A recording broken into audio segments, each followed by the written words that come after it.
Now, just a little bit of geography of the area.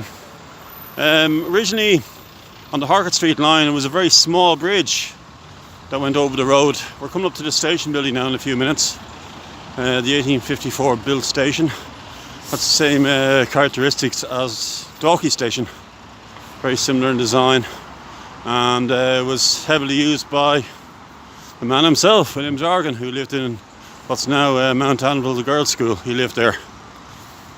So we have this house over here, and just to give you that alignment or that perspective of 62 years ago, this is where there would have been a bridge across the road, and it would have been an embankment here. I mean, obviously the roads were different back then.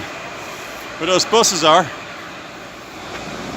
the original road up to up to Churchtown would have gone around by those houses and gone up by the old church, the library, current library there, old church, and then wrapped around. So this road infrastructure wasn't put in until, I believe, in the 1970s.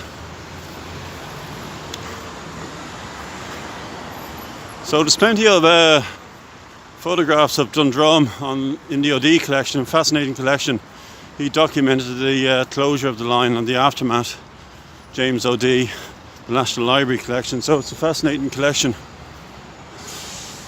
Now this is like just after lunchtime on a Thursday afternoon, but it indicates how busy this line is. Unfortunately, 63 years ago it wasn't busy. It was rarely used. It was heavily subsidised. It was hemorrhaging money. The much maligned Todd Andrews closed it. He was a hated figure, and he closed it.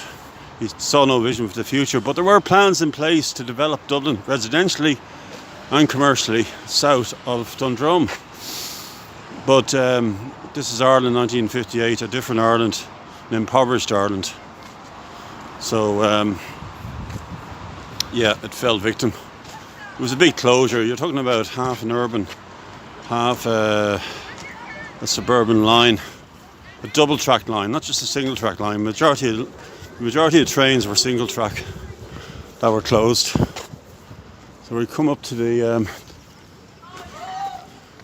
old station itself.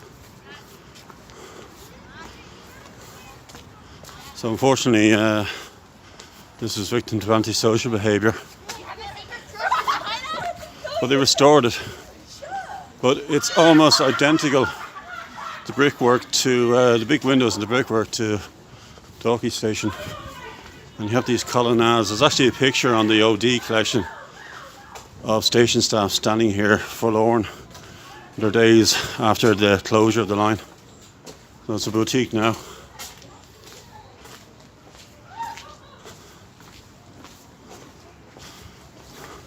So let's go up to the underpass. There's another plaque on the wall.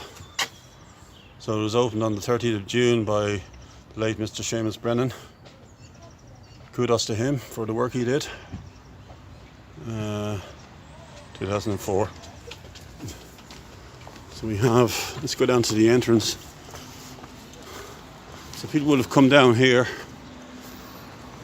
and you have the entrance like a semi crescent sort of entrance style, like the same as Lorgan. I think in Carrickmines the same. It's a fine station building. So let's go down to the underpass. This is the original infrastructure from the line's opening. As I said, it closed in 1958 on New Year's Eve, and the tracks were ripped up in 20 months. I'm 6'4", so I'm just barely getting through here. Ooh, nice. So this is the original brickwork from the 1850s. Original infrastructure. And you have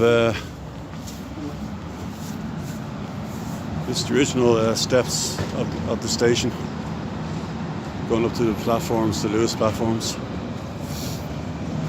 And you would have gone down to the station, or gone to the village itself. Okay, please subscribe to my channel, and and feel free to give me any donations, but at least subscribe anyway. Appreciate that. Thank you for watching.